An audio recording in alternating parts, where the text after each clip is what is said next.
తీసుకొస్తున్నాడండి. అది విశేషం. ఇక్కడ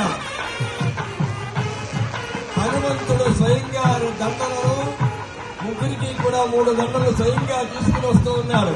ఎంత అందం,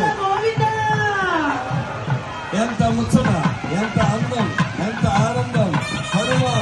హనుమంతుడు ఆ రామయ్య కదా ఈనాడు వెంకటేశ్వరుడిగా అవతరించాడు.